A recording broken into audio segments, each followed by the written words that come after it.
every game should have a horse that can double jump. Like, I think it's the first game I've ever seen that does that. Yeah, double jump and jump again on a horse. Yes. And the horse is like a spectral horse. You can summon it or unsummon it at will. Yeah. It's cool to just be like running in a field. And you summon your horse mid-run and just hop onto a horse and start riding. And the game's really good about traversal because it lets you basically summon the horse anywhere momentarily, and except for when you're in certain places like, I guess, the castle, I'm sure dungeons. Yeah, lots of insides it won't let you do. But outside, yeah, you can normally do it, yeah. But it also lets you fast travel to anywhere you've made a bonfire, a grace. Yeah. Touch grace, man. You touch, it says grace touched. But you can just instantly warp to any of them. So there's really no reason not to go explore the far reaches and then jump back. Yeah, to me, that's always the best of both worlds, especially in an open world game, when you can do fast travel to certain points you've unlocked, but not just fast travel willy-nilly, like to a place you haven't been. Because I want to explore. I want to feel as if I might get lost, but I don't ever want to be trapped there. Young Junk! Hey, welcome to Tubby Talk, where we talk about video games, ice cream, and life. I'm your host, Steve. And I'm Chris. And we're here with producer Dylan, all-star producer Dylan. All-star is important, yes. But yeah, we actually came. Sorry, we're dragging a little bit today because we just got done doing the Street Truck Festival in Manayunk. Yeah, it was April 27th. It was a blast. It's our biggest day of the year. Yeah, it was crowded. We had like our second or third biggest day ever. Yeah. We didn't run out of ice cream this time due to the hard work of Chris and the great ideas of one of the customers. Just like, make smaller scoops of ice cream. Yeah. And we're like, that's actually a better idea. It saves our wrists. Yeah, we just didn't sell bigger things. We were like, oh, the menu's stripped down. You can only get the minis. And it's like, oh, okay. Yeah, it was nice for festival goers. And then the locals got to come and get a giant honking Belgian waffle sundae afterwards. Yeah, afterwards. So it's a win-win. But yeah, we're recovering from that. It's now, 2 days out. And I thought I'd be good. But every year it takes a little bit more out of me. Little bit more of the life dust gets shred off. See, the problem is you're getting older. You just got to stop aging. Yeah. Unlike Terry, we have to be the opposite of Terry. Yeah, Terry just got a year younger as of today of recording. We don't know how he does it. He's already pretty young to start with compared to us. So, I mean, I don't know. More power to him, though. Happy birthday. But yeah, we were talking about maybe just discussing some of the games we're actually playing, because both of us are actively playing video games right now, which... Right now. Right, well... the royal now. Yeah. But yeah, I against all odds, I started playing Elden Ring. Finally, I'm very late to the game because this came out, what was it, 2 years ago? Kind of the big deal. 2003? I'm thinking 2002. Not 2003. 23. 23, yes, I buy that. 2022 even. But yeah, it came out a while ago. You famously have... I'm pretty sure we talked about it on the podcast before. He's famously bounced off of Dark Souls multiple times. Everyone told me Dark Souls is great. Dark Souls is amazing. And people I trust, people who I like the games they like. So I put 60 hours into trying to get into Dark Souls 1. And I got through a big chunk of the game. I don't know exactly how far. Yeah, you got pretty far. You got to past Anne Orlando, right? Or I got to Anne Orlando and kind of got into that and just kind of bounced off. I'm like, I'm not sure what to do next. And I'm not having fun. Yeah. And that was the main thing. I was like, wow, am I an ingrate? Like, if everyone tells you something is great and you don't like it, like, you start to second guess yourself, right?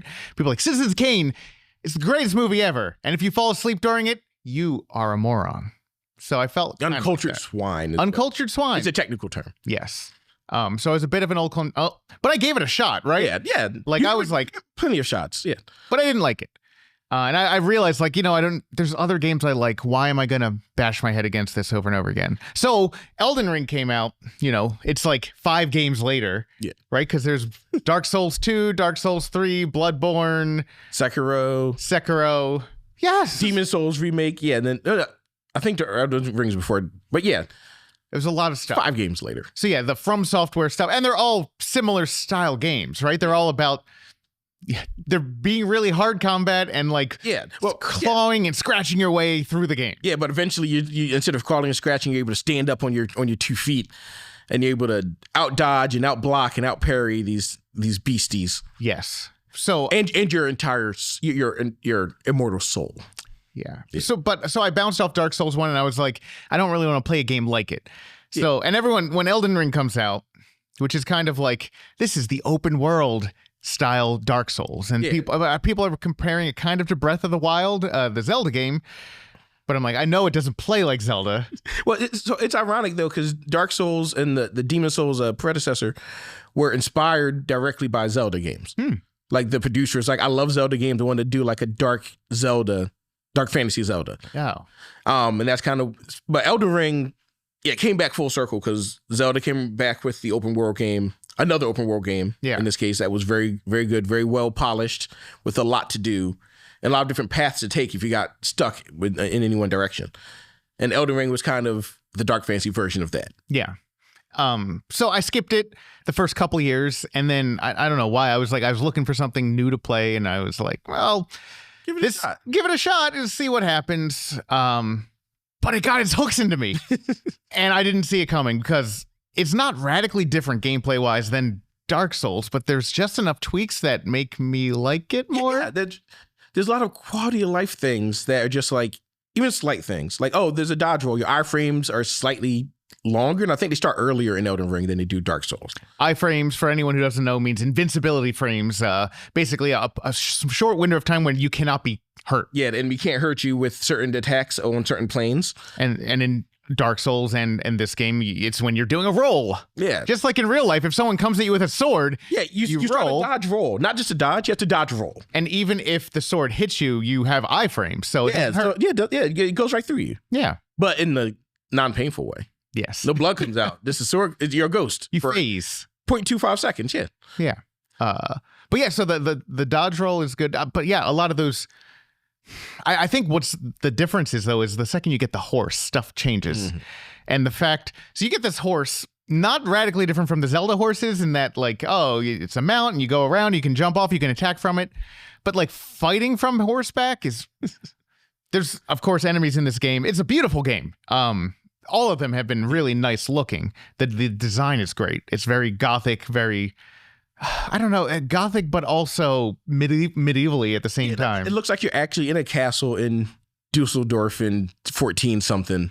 But then what looks like unfortunately, nobody wants to be in Dusseldorf. A 30-foot giant comes out with like beard hair going all the way down to its feet, and it looks like it just crawled out of a grave, and like it's coming at you and telegraphing its attacks, but also like it doesn't matter because it hits an area the size of a football field. Yeah, it swings its like club in like a 50-degree arc, but that 50-degree arc covers like 100 feet of space. Yes. But fighting those on horseback, I was like, wait, this is actually kind of neat. This is kind of fun. Okay. And then just getting more the exploration fact. Because I was told by my friend Algernon, that our friend, that one of the first things the game does is, that's its first lesson. When you encounter this enemy, this first like mini boss, that's the first lesson the game is teaching you, because you come into this out of the first like little dungeon area, and it's an open field out into the sunlight. Yeah, and there's this open field, and you're like, oh, what a beautiful open field. And there's this guy, this NPC who talks to you, and you're like, cool. And you walk down, and then this giant knight on a horse, like 3 times your height, comes out and kills you like immediately. Yeah, like heaviest armor possible. His shield must weigh like 500 pounds. Yes. The horse can body check you. Yes. Like a hockey player. Which horses can't physically do in real life, I'm pretty sure. I think this guy's called the Tree Guardian. The Tree Sentinel. Tree Sentinel, yes. The Tree Sentinel comes out and just knocks your block off.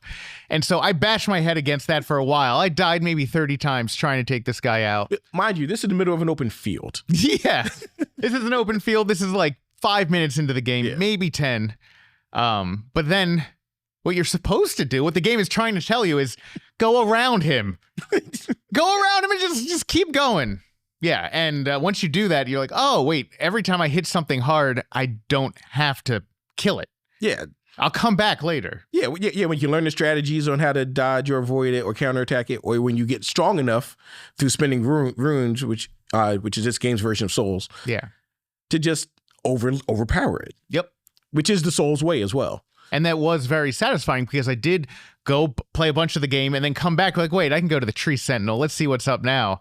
And I killed him, and killing things feels great, Steve. Let's talk about killing. I mean, killing things in video games is a good way to satiate the urge that humans, lizard brain has of like, hunting and gathering. I like how you added the qualifier in video games, and that's probably good to make sure we don't get arrested. But yeah, it's true. I mean, I haven't killed anybody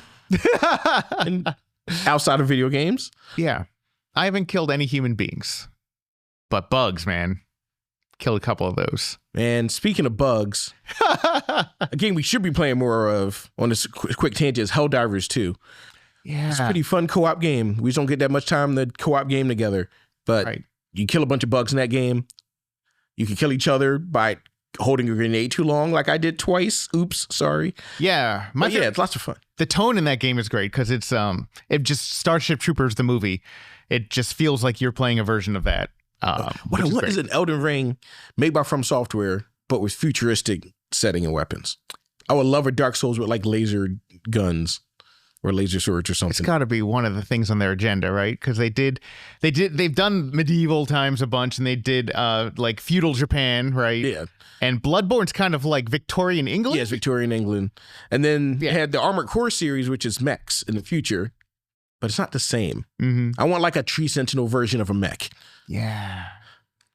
No, okay, I'd play that. I'd subscribe to that newsletter. But like, yeah, so because I remember playing through Elden Ring, I loved it. I played 200 hours of it before I beat the last boss. I was like, I'm going to exhaust every nook and cranny, every secret. I will admit, whenever I play a Souls game, after the first like bash my head against the first or second boss, I'm like, I'm going to find where all the cool weapons are and get those so I can play with the good toys. Right. Just so I don't miss anything. I don't want to be like, oh, I went halfway through the game. The best scythe in the game, the only scythe in the game is at the beginning. Dang it. I love scythes in games. I always want to get the scythe. If there's only one and I missed it, why am I playing this game? Yeah. At some level. So I will unabashedly be like, I'm going to look this up if it is annoying me. Right. I love the challenge. And the challenge in that type of game is also, you might know what to do. You have to execute it. Yes. So I will unabashedly look up like where good items are or what kind of items are in the game so I can know what to look for. But I know you have a more like purist approach, right? Yeah, I mean, I like to not look up things as much as possible, but I don't begrudge people who do. Like, I know, like... I mean, you were begrudging me? No. I wasn't begrudging. That's what I'm saying. There's no grudging. You're protesting a lot about not begrudging. It feels like you were begrudging. Sorry, carry on. But yeah, so I like to go. But the thing is, I do feel in these games that you don't want to lose opportunities that you don't even know you had, right? Yeah. And like weapons are one of those things. And in this game, I'm confused because like you pick up weapons, you'll find them on enemies like randomly. They're just random drops, and it's like, well, I can't tell how good they are. And like you use it, you're like, oh, it's kind of neat to use, but like the numbers are like a dark art to me. Yeah, especially like when you level up a weapon and they go either from 1 to 10 or 1 to 25. Depending on if it's like a special weapon or a standard weapon, the numbers change. Yeah. Like the ratios change of how much your stats affect the damage. Yeah, it'll be like, here's a sword and it's got a base like 20, but here is an axe and it's got a base 40, but it has a smaller modifier. But then like, oh, but the sword has a dexterity modifier. So if your dex is higher, then you hurt harder with. Exactly. But some of this, if your strength is higher, it hurts. And it's just like, what? Yeah. All the stats play into it. And then some weapons are like, oh, you have a strength scaling of C on a scale from A to E. It's C. But when you level up level 10, it goes to B. Level up more, it goes to A. You don't know what's going to do that until you do. Yeah, you don't know until... That's why I was like, I learned early from these games, look up the chart, because the people that played it pre-release that make wikis that are just like, here's what the scaling is. Yeah. And so I'm like, oh, there's axe I really like at the beginning that dropped off the Tree Sentinel, the halberd. I love it. The scaling sucks if you don't do pure strength or whatever. Okay. I'm not going pure strength, so I'm not going to bother upgrading it because I know I'm going to have to drop it for something else. Yeah. Because I'm playing a caster build. I normally play like a battle mage type. So I want like a dexterous weapon that I can use while I'm casting spells. It's a game that's filled with secrets, right? There's tons of things to find. Similar to Breath of the Wild. I think it's a little less, I don't know, less dense. There's a little less broad because the thing is you can't climb in this game. So Zelda was all, you can climb pretty much everything. The horse can climb. Well, but that's more exploity than like game mechanics. The horse can jump. Well, you can like jump up some cliffs with the horse, I believe, that you couldn't walk up. That is one of the coolest things ever. Also in this game, every game should have a horse that can double jump. Like, I think it's the first game I've ever seen that does that. Yeah, double jump. And jump again on a horse. Yes. And the horse is like a spectral horse. You can summon it or unsummon it at will. Yeah. It's cool to just be like running in a field and you summon your horse mid-run and just hop onto a horse and start riding. And the game's really good about traversal because it lets you basically summon the horse anywhere momentarily, and except for when you're in certain places like, I guess, the castle, I'm sure dungeons. Yeah, lots of insides it won't let you do, but outside, you can normally do it, yeah. But it also lets you fast travel to anywhere you've made a bonfire, a grace. Yeah. Touch grace, man. You touch, it says grace touched. But you can just instantly warp to any of them, so there's really no reason not to go explore the far reaches and then jump back. Yeah, to me, that's always the best of both worlds, especially in an open world game, when you can do fast travel to certain points you've unlocked, but not just fast travel willy-nilly, like to a place you haven't been. Because I want to explore. I want to feel as if I might get lost, but I don't ever want to be trapped there. Yeah. Especially because in Dark Souls, there was a blight town. Yeah. Was an area where if you fell, you can get to it by climbing through like a certain tunnels. It's like a very vertical area in a crevice and you start at the top. Yeah. So you can start at the top or you can fall in from even higher, which is what I did. Yeah. So I fell in not knowing it was a new area, had no idea how to get out. I was stuck there for like 25 in-game hours. So it sounds like you went into it through the intended entrance of like, hey, this path leads to Blighttown. I literally fell through a scaffolding and I kept falling and died at the bottom. And then when you die at the bottom, they make you start at the bottom because it's a FromSoft game and they're jerks. Oh, yeah, they're jerks. I mean, if it seems like that's too evil, no, they did it. That's what they wanted. They wanted you to feel pain there. So one thing I'll tell you now about Elden Ring, in case you haven't noticed it, you can't really suicide yourself to a new area. Okay. Usually. When they don't want you to, they will put you back where you started. Okay. Sometimes I think there's certain places where you can, but that way it's intended for you to be able to. But it looks like you feel like, okay, jump off this cliff and it'll respawn me at the bottom. It's like, nope. Yeah. You're going right back up to the top. You better find the long way down. And so there's a tension also with these games of when you choose to heal and when you choose to stop. Because when you go to a grace in this game, which is like a resting area, you get full health and you refresh all of your healing items and it's great. But everything you killed comes back to life. So if you're working on an area, like sometimes there's a tension, like I don't want all those things to come back to life. I want to explore some more in this direction, but I might die. You can run away with a sliver of health because you don't want to have to do everything all over. Yeah. Right. Which usually is one of my most hated things in games. Like, I have to do this all over again. You didn't mind it in this. Yeah. I lost my save of like 2 hours. I'm never playing it again. Yeah. This game, I'm like, I'll still find stuff. At the very least, refighting the enemies get you more souls to level up. So next time it's easier. It helps you with the grind as long as you don't lose the souls, right? Yeah. Which can happen. If you die, you lose all your souls, but they are kind of in a pile. And if you go back to the pile before you die again, you get to pick them all back up. So otherwise, no harm, no foul. Otherwise you drop a new pile with what you currently had when you died. Which is probably nothing. Yeah. But that tension like it makes me maybe a little more hesitant to explore some places because like losing all your resources really sucks. So that's the other thing I hate about games, which I liked in this one. That's where the grind comes in. Where it's like, oh, there's a grace, not bonfire, right next to like 10 enemies. You get a 10th of a level from those 10 enemies. Yeah. So if I'm like, oh, I got 10,000 runes until my next level. I'm going to get 10,000 from these enemies. So if I die by mistake to them, I'm right next to recovering them. That is a nice thing. Just to top off that level. Early on, there's a grace just beyond, it's not even a town, an encampment, I guess, in an abandoned town. And I love stealthing through that and like stabbing dudes in the back and stab 20 dudes in the back in a row. So then I could like, because the thing is, if you don't do stealth, all 25 of them come at you. Horn and they blow a horn and and it's like, you're dead. Like even if they were low level guys, like 20, the most annoying thing in the game to me so far has been the rats. Because you fight one rat, you're like, oh, rats are easy. Like you block, you hit. But when there's 5 of them, they just find the hole in your attack and just keep on chomping you and chomping you. I feel like they're coded to do that. Yeah. Like it's not even just like, it's like the enemies are like, okay, as soon as you press the button to attack, bite them in the back. Yeah. And then if you never attack, bite him in the front because he's not attacking. Like, yeah. FromSoft is good at making games. Is what it comes down to. Yeah, they are. And at least these games. I'm really coming to appreciate it a lot more. And I've actually opened up a new save on Dark Souls randomly just to see like to use how skills. Right. I'm like, all right, I know what I'm doing a little bit better with the combat. How does this old game play? Gotcha. That's awesome. Yeah, I got to hear what your insights are. Yeah, I only like just started, and I was like, okay, there's a couple buttons that are different. Got to get used to that. And this was mostly because it was in the Switch, and the Switch was next to my bed, and I was like, I want to play something I can play in bed just a little bit. Well, the reason it even came up is because Elden Ring's coming out on Switch 2 eventually. Yes. In fact, is that when you started playing Elden Ring? Or was it I was before that. I was before the Switch 2 was announced at all. Yeah. It hasn't been long. It's been like a couple months, right, that you've been playing it? Yeah, it might be like 2 months. And so, like, I'm not like, I don't get a chance every day. But when I do, I'm like, all right, I'll boot up some Elden Ring. And it's been a little while since a game compelled me to jump into it like this one is. So it's got that nice feeling, right? I'll give you a quick hint before we switch gears. Yeah. You know that encampment you were talking about? Yes. If you follow the road away from the castle at night, I believe there's a wraith enemy on a horse, like a mini boss that spawns. Well, that sounds fun to kill. Yeah. So it's fun to try to fight against. It has different movesets, and it drops some cool stuff. Nice. Now, I will say that with a grain of salt, because the expansion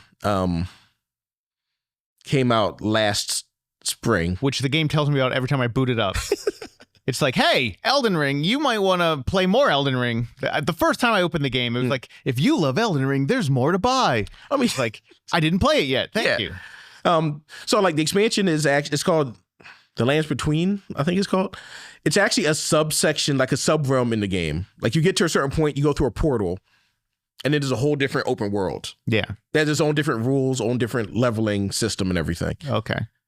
I might be confusing that wraith enemy with another wraith. No, I think they both have the wraith enemies though. Yeah. But I get a lot of my memories confused between the two because it uses the same architecture. It's just different.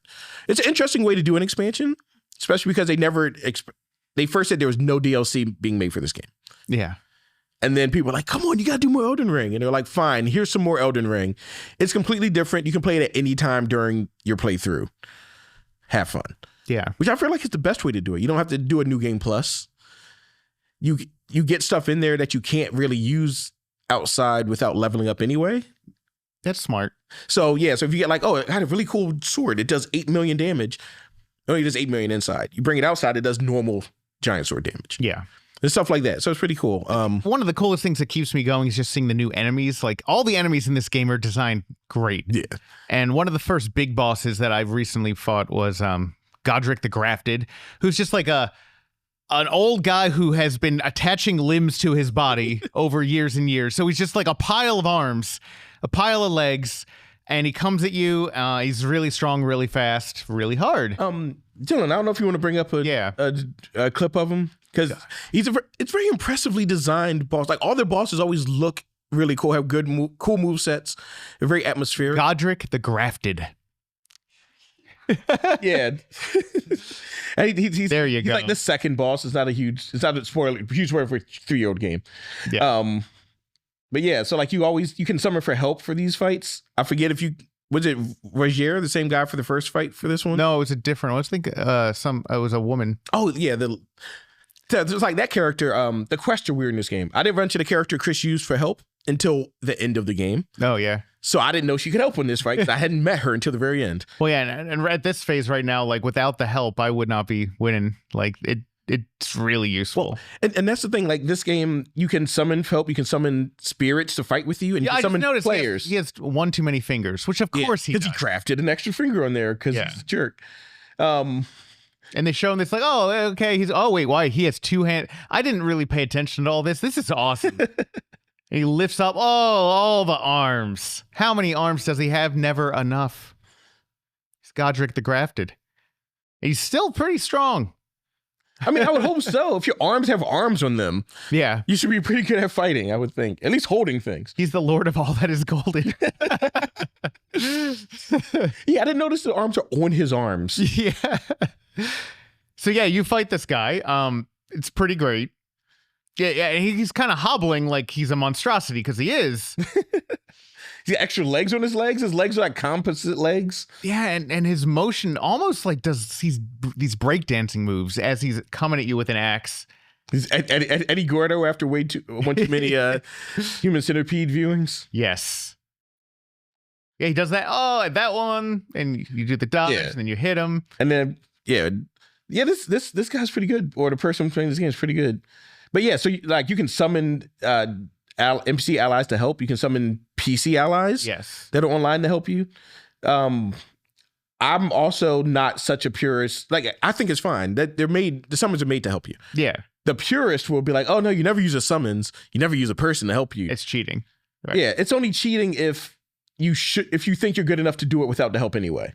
Yeah. Which I think that's like a new game. Like, after I beat this game, maybe you go back and see what you can do. Iron Man run or something like. Wait, it is nice to use. Oh yeah. So at this point, halfway point, he cuts off his own arm, and you're like, what's going on? Why would he do that?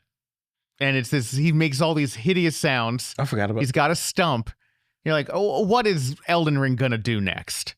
And of course, it does the most insane, crazy thing you could do.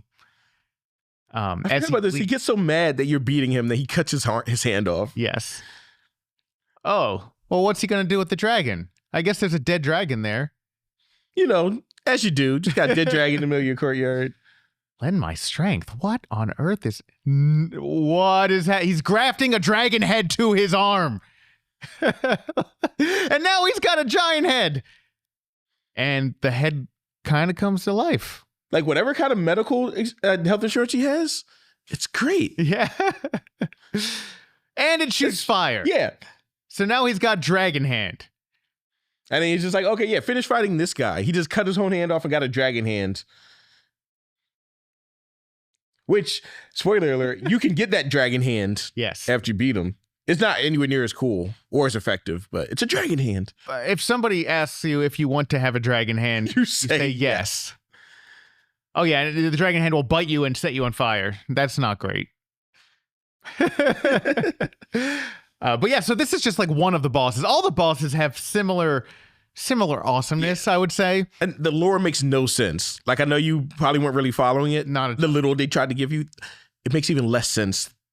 Good. So I shouldn't go crazy. Yeah, not thinking about it is probably better than thinking about it. Okay. Just take everything at face value. I'm just taking it for the vibes, right? Yeah. Just going through like, all right, cool. I got a guy with arms. Nice. Like there's a giant spectral glowing golden tree.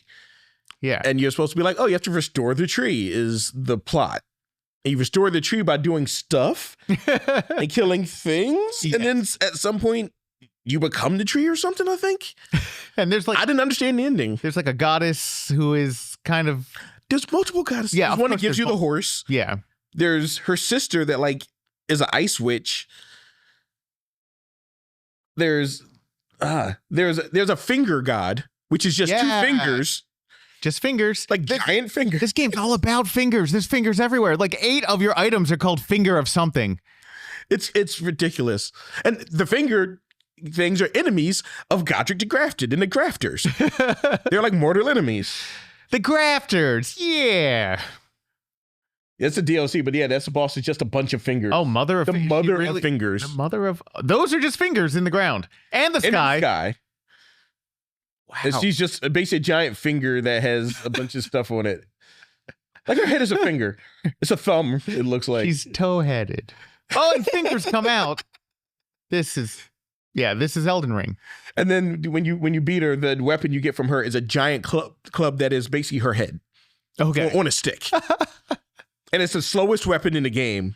You reach out with your noodly appendage. Yeah, you attack like this. Because it's too heavy. Because it's a giant mother of fingers head.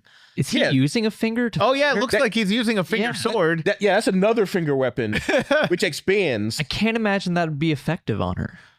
Yeah. It doesn't have to make sense in this. Oh, and he's naked, too, by the way. She's spitting fingers at you. I remember this game now. My buddy plays this game. Yeah. The nudity brought it back. It is delightful. Like, and it doesn't just repeat itself over and over again. Like, there's something new to discover at every turn. Yeah, and like one thing people sometimes criticize from software for is using the same bosses or boss archetypes. Yeah, but basically, like they have like 50 different boss skeletons, and then they customize them all. Yeah, like if you take like this is the same body as one of the enemies that's in base Elden Ring. Okay. But they added fingers, added finger attacks, added a finger head, and it added spells. Like they took what they already had and modified it enough that it's basically a version of the same character, if not something completely different. Right. If you think of like Dodongos between like the different Zelda games. Yeah. They're all big like worm whale thingies that you feed bombs to. Yeah. To hurt them. They vary between games, but they all look like Dodongos. Yeah. Sometimes a Dodongo and a drag. I think in Tears of the Kingdom, a Dodongo there's something else that has a body of a Dodongo. Okay. I think. But they're different enemies with you fight them differently. They do different things. Yeah. But I'm not going to fault the devs for being like, we already have a big, long thing with a big mouth. Let's make one of those into a dragon. Like, to me, that's just economy of art, animation, of skeleton rigs. One thing I want to show in this game again, if you can look up, Dylan, just look up Elden Ring lobster. Because there's one of that's your favorite enemy so far. Right? So far, yeah. I was like, this is so, I don't know why it's so cool to me, but giant lobsters just roam the swamps and you can fight giant lobsters. Yeah. I was watching Chris play the game. And he's like, oh crap, there's a giant lobster. And I was like, that one, sniper lobster. Yeah, that's a good one. And I was like, oh yeah, go fight it. And he's like, what? That's a boss. I'm like, no, it's just a normal lobster. Yeah. They're just giant. Yeah, we could see. But and even this guy, he has a smaller claw. That's interesting. There's different varieties of him. Oh, he jumps into the tree and then snipes you. And that shot does a lot of damage when it connects. Yeah, I know at me now, like if I get hit by the stream, I die just outright. Yeah. So yeah, the giant lobsters chase you and on a horse. And that's just an enemy. Yeah, it's just a guy. I didn't realize that like there might be multiple. And so I went running away from one and then there were 3 others who came running after me. It's great. It's hard and it's not something I'd recommend to everyone. But if you're into like just weird imagery and sort of punishing gameplay, but rewarding. Yeah. And with the summon system and be able to summon friends or summon NPCs, the difficulty isn't super high if you like that type of action game. Mm-hmm. It's not super high at all. It's just, it takes time to learn it. Yeah. And you can use those as as aids to learn. And then if you want to just run around naked like the one guy does, what's his name? It used to be Let Me Solo Her. Because there's this one boss that nobody could beat, and then he would just like, you summon him in and stand in the back of the room. And he just beats the enemy. He had a pot on his head and was naked. Yeah. And would just like, I think he had like a stick or a club and would just be like, I'm going to kill her. He's just like, I'm the best. Yeah. And he had a YouTube channel where he would like do like streams. And he was just like, and then they changed it to Let Me Solo Him because the DLC boss was likewise very tough. Okay. And so yeah, he made an internet career out of just being like, I'm going to beat this boss for you. So you can always do that if you have to. Yeah. If you're like, oh, after this boss, I'm going to explore some more on my own. That's a perfect cromulent way to play the game. Speaking of games, I know you've been invested in a newer game as well. I've been way too invested in this game. I've been Pepe Sylvia boarding this game. It's called Blueprints. I don't know, Dylan, if you could bring up the trailer. So blue as in the color and Prince as in the artist formerly known as. Yeah. Yeah. Which is a pun that no one got right away. Release trailer. Yeah, I just didn't want any spoilers from the review. Yeah. And so it's a puzzle game. It has a interesting lore so far. Basically, it takes place in this fictional country. This really rich guy who's a baron dies and gives his 14-year-old grandnephew he gives him his manor house, but he doesn't inherit it until he gets to the 46th room of this 45-room manor. Okay. And every day the room layout changes. Like it's part of the lore. Every day this mansion changes. So he has to navigate his way through. So you draft 3 rooms every time you go to a door, and you have to try to make it from one end of the floor plan to the other. But then there's twists and turns along the way. Every room has either some kind of item to grant you or some kind of puzzle to solve. Sometimes both. Sometimes clues to a puzzle to solve, which is where the Pepe Sylvia board comes in. I normally don't like playing games where you have to take notes or like have a notebook and jot down. When you started this game, you're like, I better not have to use a notebook because I hate it when I have to use a notebook. The first couple of runs, I was like, oh yeah, I don't need a notebook. I can do this. And then eventually I was like, I have to memorize a floor plan worth of letters. I need a book. I have a notepad file that's getting extra long on my computer. I play it on PC so I can take screenshots of any letters or writings so I can go back and reference them later. So I cut down on the notes with hundreds of screenshots. But I don't have to write the notes down. I'm just bad at taking notes. I'm going to leave out some detail that needs to be in it because I'm not going to copy it down verbatim. But it's so much fun so far. It plays like a roguelike or like a roguelite. Yeah. Where every day you start over and you start in the entrance hall. You have 3 doors and you hopefully find stuff to help you later on in runs. Information to help you later on. So far, I've unlocked like 2 things that help me. Like you get 50 steps a day. Each room threshold costs a step. Okay. So you can go into 50 rooms basically by default. But there's only 46 rooms to find, so done. No problem. You got 4 steps left. Yeah, ideally. But you have to backtrack. There's a lot of backtracking. There's a lot of dead ending. So many runs end because I like open all 3 doors from the entrance. Very soon, I only get dead end rooms. I got to turn back, go the other way. Dead end rooms. Or this room crosses dead ends in front of a doorway in the other hall, other path. So that dead ends that path. So are the puzzles algorithmically generated like the layout or? So no, the puzzles are all crafted by the developers as far as I can tell. Like there's anagram puzzles, there's word puzzles, number puzzles. There's a dartboard that gives you arithmetic puzzles. And then arithmetic becomes higher level math. It starts off with My Dear Aunt Sally in the order of operations, and then it starts adding on exponents, and so it becomes Please Excuse My Dear Aunt Sally, and then I forget what's above that. And then at that point, it's giving you symbols and rearranging the order that is expecting you to do the operations in. Oh. So I got to a point last night where I was like, it was because it's on a dartboard. It's like it fills out like squares on a dartboard with colors, and that was my clue to be like, oh, first the closest one to the middle is arithmetic, second one subtraction, blah blah blah. Then they started changing them around, and they made the colors be the reference points, but they're in different locations. And I wasn't paying attention enough to which color was subtraction. So now suddenly it's not on the second row; it's on the outer row, and I'm like, wait, which one's subtraction? I always subtracted the thing in the middle, like second 4 rows.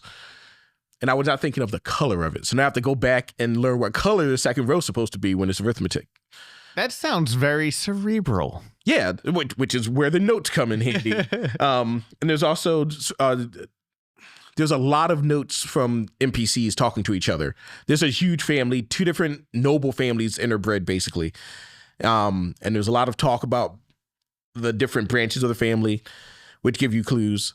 There was an uprising hundreds of years before this, which colors a lot of the puzzles and the layout of the house and the reason the house exists in the first place. There's tunnels under the house. I apparently found out from one of my friends there's stuff outside the house. Okay. I've even got a hint of anything besides the house at this point. Besides one letter I saw that didn't make sense to me in context at the beginning.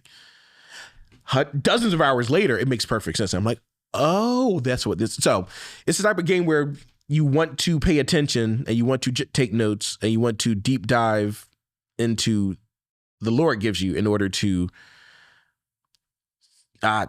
see if you need it, see if it makes sense. Yeah. I've found red herrings that I'm pretty sure are just straight up red herrings. I've found statements that are just like, this person lies all the time. Another statement that says that person lies about this person lying. So I have to logic out the order of operations of who's telling the truth and who's lying. But yeah, there's a lot of, it builds and builds and builds. It seems very simple and simplistic at the beginning. And I was glad to be wrong. And I'm glad I needed that notebook because, oh boy, there's so much in it. It sounds interesting. And I know it's gripped you. My wife and our friend Alex are also playing this a ton. So is the goal to get to that 47th room, and that's like the end of the game? Have you done this? So I 2 days ago before it's recording, I got to the 46th room. 46th room. And then it gave me a cutscene, tells me a thing, and then it's like, okay, cool. Now there's achievements, like in-game achievements. Go get these. And I was like, and looking at the achievements, one of them's like, do it all in one day, which I assume means start a new game. And in that first run, get to the 46th room, which there's things you have to unlock, things you have to find, things you have to unlock, which you could technically unlock in one day from a new game if you got lucky. or if you know how to game the procedural generation. Okay. I can't perceive how you could possibly do that, even knowing how much I know. I don't know how you could possibly do that from a new game. Yeah. But there must be a way, because there's a trophy for it. Now, presumably people have gotten it. Oh God. It's very hard. It's another one It is. that you smash your head against. Like, part of it is because there's RNG related to what rooms you draft. But then I'm starting to learn, like, there's a library room. And from that library, you can draft certain types of rooms more. They come up, they have more weighting in the deck, basically. There's a room where you can change the weighting of rooms. So you can be like, oh, I want this room that takes half my steps when I craft it and make it very, very rare so I never get it and so I don't lose half my steps. Okay. Because it's the only room that has 3 doorways out of it. It almost makes it sound like a deck building sort of scenario. It has a lot of, it starts to become more of a deck builder as you go on. Okay. And even in lore, they're like, there's notes around like, oh, we took this room out of rotation because there was some problem with it, or like there was a bomb shelter and they took the bomb shelter out of rotation, but people were living in the bomb shelter, so they had to put it back in. Oh. And people were like trapped in the bomb shelter for like a week because they didn't realize these people were in there when they took it out of like things like that. Are you enjoying the writing, or is it just incidental? So far, it's been incidental. Yeah. I found a children's classroom where they're like, color these flags in. And to me, the colors are arbitrary. But then I found a history book of the region. And then as I read it, it's heavily redacted, by the way. And I'm like, oh, the colors are the different nations that used to exist. Now it's one. And obviously they redacted it because the winner tells the history. So they were like, I'm going to take all this other stuff out that makes you look bad. Yeah. But I'm like, I really want to know what this stuff is that makes them look bad. I hope there's a way to see it. But I'm only 40 days in now. Okay. I don't know how many. I'm sure Alex is probably like day 100. But Alex is also very clever with puzzle games like this. So he probably is deeper into that dive than I am. 40 days in. And is there a limit to days, or you can just keep on rolling? I hope not. Yeah.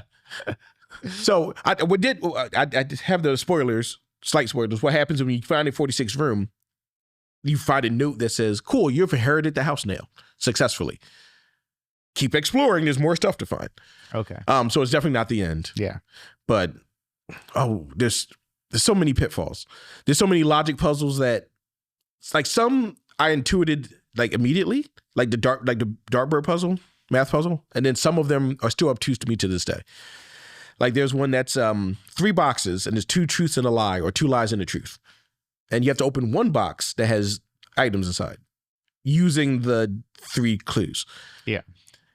And I overthink a lot. So that puzzle's my bane, because it'll be like, oh, this one's like every other box is true, which is impossible. So that must be false. But then the second box is like the first box is true. It's like, but that has to be false. And then the third box is like, I'm a false box. But that can't be false because then all 3 are false. Yeah. So then I'm like, so it's the third one, right? But the box being false doesn't mean it doesn't have items in it. So the Boolean logic kind of exercise. Yeah. But they also play on expectations. Yeah. Because there's a note you can find later on a wall that's just like, the items aren't in a true box. They're just in a box. And I had the preconception that it was a true box that had the items. So when I was like, all 3 look false, I can't pick one. It was the one that said, I'm a false box. It was false, but it had the items in it. Okay. Like, I don't know why, but it worked. Yeah. I found that the next time I got the puzzle, and I was like, I overthought it. Stop overthinking. Well, it's more like I am a false box means it was true if it wasn't. Yeah. Yeah. So that wasn't the exact puzzle. Okay. I realized after I said that, I said 3 verifiable falses as examples, but yeah. There's so many Boolean puzzles just for that room. And every type of room has the same puzzle, and every time you draft it. So every time they get incrementally harder every time you draft it. Okay. I was about to say, like, you see the same puzzle multiple times, then you're just like, oh, I know it. It sounds like ones that you fail repeat later, but there's achievements for 40 billiard puzzles and 40 box puzzles. Okay. So there's at least that many. Got it. And from what I gathered from talking to somebody yesterday, there's many more than 40 variations. So yeah. I want to see what kind of Boolean puzzles they have at level 80. Yeah. You got to like make a 3D square and figure out what's going on. What's that plot called? The probability plot? I forget the not Parisian squares. That's squares. Yeah, I think Punnett squares might be what I'm thinking of. Yeah, just to figure it out. I'm like, I'm not going to get to that level because miss me with that. I didn't like statistics. But you're still compelled in this game. Like, you want to keep playing. You're compelled. Like, I wanted to get to the point where I found the room and I was like, I can play another game. And I'm like, wait, there's more game. And my problem is I have like gaming ADHD. I might have real ADHD. I don't know. I have gaming ADHD though. Yeah. Where it's like, oh, I want to find a way to open this safe. I need to find the clues to open the safe. I want to get to room 46. I want to find a way to drain the reservoir. Doing those things all in one run doesn't really work. Those are pulling you through separate directions. So now that I've gotten to room 46, I'm like, okay, now I can just focus on just draining the reservoir if I get the right cards. Yeah. So it makes me want to play. And every time I play, and I'm like, oh, I found a bunch of dead ends early on. New game, new run. Let's try it again. Mind you, it's like 2 o'clock in the morning. Yeah. I'm like, just one more. It's like, no, run. I should go to sleep. It's 2 o'clock. And some of the runs aren't short. Like, no. I'll hear Kelly go, I'll do one run and then I'll go to bed. And like, I was like, did you actually stick to one run? And it'll take like an hour and a half sometimes. And yeah, this is an achievement to do a run in less than an hour and make it to room 46. Oh, wow. So that implies it usually takes more than an hour to get there unless you're very lucky. Right. Which I'm like, I've not been that lucky yet. The one time I got there, it took me an hour and a half and I had to backtrack and I found a room that gave me 20 more steps. Oh. With my last step. Okay. Like I walked into the room and the next room would kill me and I start in the run and I was like, hopefully there's food in here because food gives you steps. And it was a plate full of food. It gave me 20 steps. And you're like, yes. Yeah. And I was like, yes. And I found it. And I get to the last room and you needed to open gates to get into the last room. I did not draft the room that had the gate lever to open the gate. Mm-hmm. So I got to the last room, second to last room. I could not get in. And I was metaphysically banging on the gate. Like, let me in. And I had 2 steps left. So I couldn't even go search for them. I had no more rooms to draft. I never felt more defeated. But it made me start right again. I was like, next game. Yeah, it sounds like it's just that right, I guess, balance of difficulty where you get knocked down, but it doesn't make you want to stop. Yeah. You get knocked down, you're like, I think I can do better next time. Yeah, much like Elden Ring. You start to learn what the game expects from you for success. Yeah. And you start to adapt your tactics. And then it switches up what it expects from you and what success means. Yeah. And it's just like a mental from software. You heard it here first. Elden Ring and Blueprints, basically the same game. Yeah. Also, this tells you I love puns, as y'all may know. It took me 4 days of playing this game to realize that Blueprints was a pun on blueprints. Yes. Because you used a blueprint as your map in the game. And I was looking at it for days, hours. Well, yeah, I don't think and suddenly it just sprung in my brain at 2 o'clock in the morning. Like, oh, this is blueprint. It's not obvious unless you're saying it out loud. And if you say it out loud multiple times before that. I wasn't looking for a pun. Yeah. But I'm always looking for a pun. I'm like, how did I miss this obvious pun? Yeah, you felt like, all right, your game and pun game might not be quite as advanced as you thought it might be. That's cool. It sounds like a lot of this game is just knocking you down and making you want to get back up again and get smarter. Yeah, just enough. Just enough. And then much like the protagonist who's a 14-year-old boy, it feels like it was tuned for somebody to be able to complete. It's just going to be tough. Yeah. There's letters that are like, yeah, I don't want to demoralize you, but I got this house through inheritance. And I was just like a lazy rich jerk. I want you to earn it so you feel a sense of ownership because you've mastered the house. Yeah. And I guess it would work. After all that, you'd be like, you know what? I deserve this house. Yeah, this house is mine. I physically beat this house down. Yeah. And then they're like, cool, there's 80 more puzzles for you to find at least. Wink. So I'm looking forward to playing. As soon as I get home today, I'm playing some more Blueprints. Tonight, before I go to bed, I'm playing Blueprints. I wish it was on Switch. I'm glad it's not on Switch. It sounds like it would be a pretty good fit for that. Or are you doing mostly mouse and clicking and? So the one of the things I dislike about it is it's Myst-like, where you like point and click at things from a first person perspective, but you move in real time, so you use like WASD, but the mouse cursor's locked to the view. So it's always in the middle. Yeah, it's always in the middle. So I use a controller just because those types of games I'm used to playing with the right thumbstick. Yeah. Just for ease of use. I tried it with a mouse the other day, and I'm just like, it adds an extra layer that I have to think about. Because I'm just used to that type of, if it was a free mouse, I'd be mouse keyboard all day. So you're already playing dual joystick, which means that a Switch port would kind of fall right into your hands. Yeah. But then part of the downside is there's a lot of small fiddly things to read. Right. And that could be, or take notice of. And that could be tough on a Switch screen, depending on your eyesight. Because even on like a big computer monitor, there's things in pictures and like photographs in game that are like a few pixels wide. Yeah. That you're supposed to use an in-game magnifying glass to look at, but you have to find a magnifying glass. So you might like find an item, a piece of paper you don't know you have to magnify because you don't see the little speck because it's too small on the Switch screen. So it sounds like you're an advantage if you get a giant 4K screen and you can see every pixel all the time. Almost. The game was very clever. There was a piece of text that clearly looked like it's text. And it's on a piece of paper, you need a magnifying glass to read it. So I'm like, oh, take a screenshot, zoom in. It's just an image. If you use a magnifying glass, it's clear text. Okay. So they accounted for people trying to game it outside the game. Like, I'm gonna just zoom and enhance like a Law and Order. So you're saying they're intentionally garbling the text until you get to a certain distance? Oh, no, until you use the in-game magnifying glass, and then it changes the garbled text into actual text. Okay, yeah. Because there's another puzzle where there's a scribbled out word, and you can read that by just zooming in on a screenshot or getting real close up to the screen. But then, so that one using the magnifying glass in game just helps you see it better, but it doesn't clarify it. Yeah. This was something that was clarified by the magnifying glass.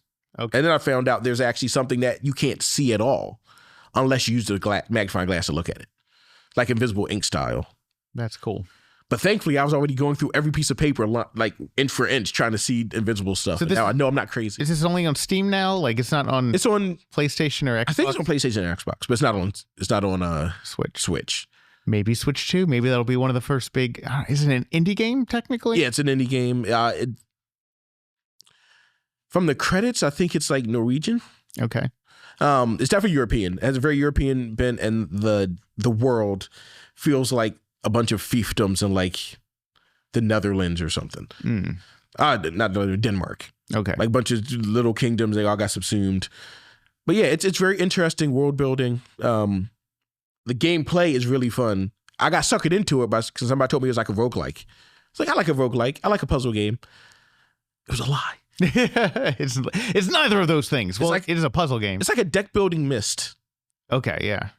But I don't like deck builders and I don't like Myst. Yeah. So I wouldn't have played it if you described it as that. So I'm glad it wasn't described as that to me. Yeah. It's funny how a lot of things tend to be more than the sum of their parts. Like, oh, I hate those two things, but you put them together and actually... You got your peanut butter and my chocolate. Yep. You got the deck builder and my roguelike. Two great tastes that make you go crazy together. That reminds me, of course, that we haven't done chocolate peanut butter in a while. I was like, maybe we got to make some of that because that is our description text on it. Oh, yeah. I also got a request from one of our employees to bring back Spookies and Scream. Yeah. With a new name because it's not Halloween. It's not Halloween. Though half Halloween is Thursday. People celebrate half Halloween? Another one of our employees said half Halloween is Thursday. And I'm like, what are you talking about? She's like, yeah, half Halloween, April 30th. Of course. It's like, that's a thing? It's like, I didn't know that every holiday got its corollary. You know, Christmas in July, sure. People are like, we're too far from Christmas. I want to think about it. Christmas, who even came up with Christmas in July? Probably marketers who want to sell things with a Christmassy theme. Well, because I just realized July in the Southern Hemisphere is cold. Yes. So Christmas in July, if that was like an Australian invention, that would make sense because they want to celebrate Christmas when it's snowy. Right. The Christmas in July in Australia and Argentina makes sense. Yeah. But otherwise, yeah, if it's up here, up north, I think it's, just like you said, marketing. Yeah, I think. But just like you think President's Day, like it's always a sale on appliances. Why is President's Day a sale on appliances? Neither Washington or Lincoln were buying washing machines. No, This is I need to delve into the history of Washington President's Day, I guess. Yeah. Yeah, it's Washington and Lincoln's birthdays are nearby, so they it's like combine them for a day. And it's not either of their birthdays actually, but it's like in dude, holidays are weird. The more I think about, the older I get, the more weird I think holidays are in general, especially the weird ones like that. Like, Well, I've got a doozy of a holiday to talk to you about after this, then, because I just learned about the history of that yesterday, and that was crazy to me. okay. But yeah, just thinking about a lot of the ones.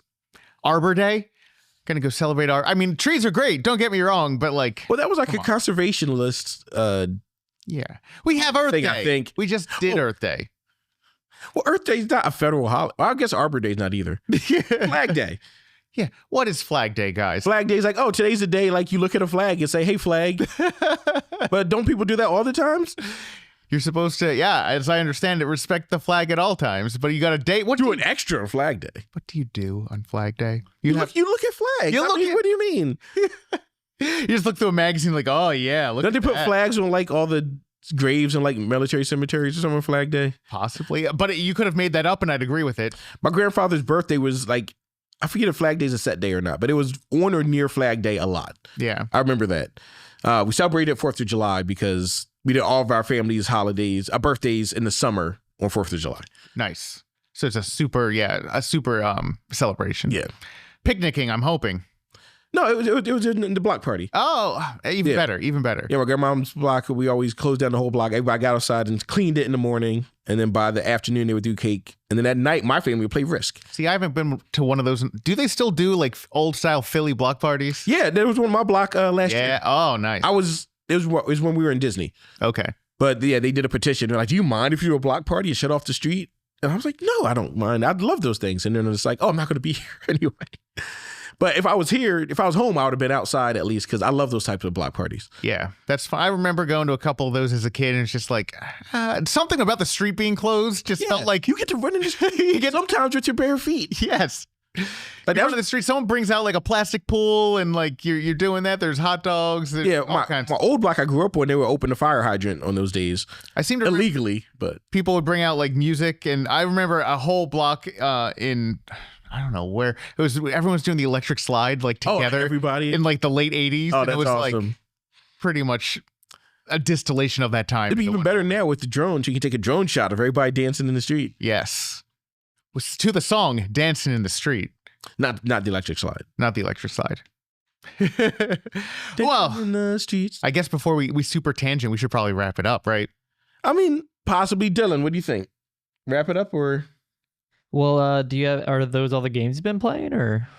You know, in terms of other games, not a ton. I got to get back to Indiana Jones. I kind of Great Circle. I kind of put it down, and I got to pick it back up. The problem is it makes my graphics card too loud, and I got to play it on a machine or just like turn it up more. So I don't like to play when other people are in the room because the graphics card's like. You're just roasting your kids. Roasting my kids.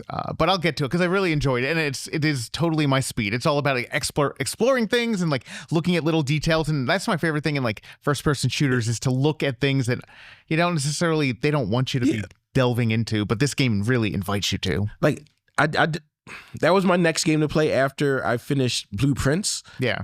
Because it has a similar exploration bent. Yes. But I'm also playing Spider-Man 2, the PC port. And while I'm loving it, I had a situation where I lost 2 hours of progress. Oh, and now you got to replay. Yeah, so I'm kind of depressed about having to replay the 2 hours, so I haven't done it yet. It is amazing how something like that knocks the wind out of your sails. It was 3 boss fights in a row, which I didn't even know it was going to be one when I went into playing the mission. And it's like, oh, now 3 straight boss fights with 4 different characters. And I was like, I don't want to do all this again. I barely got through the first time. 2 hours of boss fights is a long time. Yeah, but the game's really cool. I love the narrative. I love the narrative of the first one as well. Mm-hmm. But it just feels so good web swinging around the city. But yeah, I need to get back to that, finish that, so then I can play Indiana Jones in a Great Circle. Yeah, and the Destiny 2 next expansion is coming out this summer, so I have to finish all those before that comes out. You got a little bit of a backlog, but it's not that it's surmountable. Yeah. Blueprints is taking up much more time than I expected it to. I think I'm at 52 hours of play now. Yeah, I think I'm probably sitting on Elden Ring and Indiana Jones when I get to it, and probably nothing like that until like the Switch 2 is out and there's new games. But we got a little time. Hopefully I can maybe not beat. I don't know if I'm going to beat Elden Ring because it sounds like Elden Ring's a lot. You could beat it, but also you could just play it as a vibe. Yeah. And be like, oh, I want to do some exploring, take out some bosses, because there's like dozens of bosses in the game, like mini bosses through like big bosses. Yeah. So you can just be like, oh, I'll tackle this next time I play the game in a few months, I'll do this next section. Like you can do it like that even. Yeah. Which is I feel like it's a fun way to play certain games, especially open world games. Cool. Like Tears of the Kingdom, I played that in sections. Yes. I was like, oh, I did a bunch of stuff. I'm going to come back and play another game. Leave and play another game, come back and finish this next week. Yeah. And it was fun. And I eventually got through the game. I enjoyed all of it. And coming back with fresh eyes sometimes reignites the wonder or reignites your appreciation of the world. I agree. And you come back, you're like, oh, I forgot how cool this game was, how it does this and how it does that. Oh, I found a new section. Like, it is nice to take a little break and come back. I got too many games where I took a little break and never went back. That's my standard MO. Yeah. That's why I try to finish a game before I start another one. Yeah. Which is why I haven't started Indiana Jones yet. I got it when I got my computer in November because it came with when it came out in December because it came with the graphics card. And it's been 5 months now, and I haven't played it yet. But it's loaded on Steam. It's updated, kept up to date. Yeah. I got my graphic drivers up to date just for it. It's ready whenever you are. Yeah. And then Donkey Kong Bonanza. Just to throw a little bit of a banana in the works. Sorry, Dylan. Yeah. I got the shirt on, so I wanted to talk about it. Yeah. You're playing that, right? Oh, I'm definitely playing that. That's the game I'm probably most excited for with the Switch 2. There's a lot of stuff that looks really cool, but like that one struck me. I loved Odyssey so much, and to take a different spin on that type of 3D platformer, like it looks unique. I've never played a game where you just punch through the level. Everything, yeah. I can't wait to play it. I'm going to enjoy playing it on my Switch in 2027 when I can finally get one. Yeah. Did you pre-order Switch 2? I haven't, no. What I did, I'm waiting to see if the Nintendo Direct ones, I put in like interest. Oh, like from the Nintendo website. Yeah, from the Nintendo, not Nintendo Direct, but directly from Nintendo. They had this thing where if you express interest, they'll email you the availability if you meet their requirements. And it was like 12 months of having Nintendo Switch Online, which I have, and like 60 hours of gameplay on this. I was like, I definitely have more than 60 hours of gameplay on the Switch. So we'll see. I'm really curious to see if that comes through. I definitely have more than 60, but yes, you definitely. It's total, right? Not in one game. You probably have more than that in Tears of the Kingdom alone. Duh. I played that. I played all that dock mode. So that's why I was thinking of handheld. Yeah. I forgot all about all the dock mode games I played. Yeah. But I think I played 60 hours of like Picross. Probably at Picross. So I'm like, I'm pretty sure the Picross was enough because that's the most I play handheld just because I can do it while I'm doing other stuff. Yeah. Especially at work. And I thought that was a neat system in that they're trying to give pre-orders to people they know are gamers and trying to make it so you scalp the system. Yeah. So I'm hoping that works. And if it doesn't, it's all right. Like, I don't need it right away. Like, I'm not jonesing for games. Like, and I think this is another part of being a parent. I want the new toy right away. So I don't necessarily think my kids should get the new toy right away, but it's in the house and it's not like I'm going to hide it from them. I mean, how do you play this? You could hide it from them. I could just keep it up in my room. Put a display case with a lock on it. Put it on the mantle. Put the Switch in it when you're not playing it. They can look but not touch. Do not open till Xmas. Make it a puzzle. Put a cipher or a keypad on there and be like, figure out the code. They'd figure it out. That's the problem. Yeah. I mean, speaking of blueprints, for Easter this year, didn't you and your wife do a puzzle inspired by the Easter Bunny did a puzzle. Yeah, Easter Bunny did a puzzle. So we hit eggs, and each of the eggs had a pictograph on it. And they had to put together these 12 different pictographs. And it used, one of the puzzle ideas from Blueprints was that if you have a picture of two things that are almost homonyms, but not homonyms. So like cat and can't, but that's not a noun. It would be something more like cat and cart. I think cat one in the game. Yeah. Yes. What's different about them? Well, one of them has an R in it. So, okay, that's an R.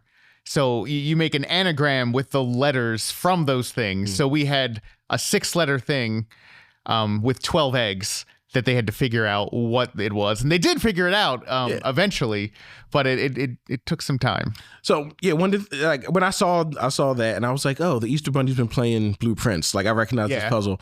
One of the things that I like they did in the game, and I think happened with the Easter thing too. Is there were there's red herring pair, right? Not or intentionally, not, but there ended up being, because one was a coat. And coat and cat can also match it. Yeah, it was coat and cat. Heart can. But my daughter's reading it's jacket. And it was jacket and cat. She's like, jacket and cat. I guess it's a J. I was like, I don't know, kiddo. I don't know if that's right. There's a couple of pictures they use in blueprints that have two different words for them. Oh. They have synonyms, and then the synonyms will they'll pair them with two different pair cards. And that one of them I picked up immediately, and one of them stumped me for a while because it's a word I don't use. Yeah. And so I wasn't able to figure it out until I thought very hard. And I was like, what are all the synonyms for this thing it is? And I finally figured out because I was like, oh, I just never say that word. It's something like loam. Like that's a word, but it's not something you say. Yeah, it was more common, but just something I still never use. It was coast. Coast. Okay. But the picture was of a cliffside. Yeah. With beach at the bottom and like trees at the top. Right. So I kept looking at it as beach. I was looking at shore because we're from Philly.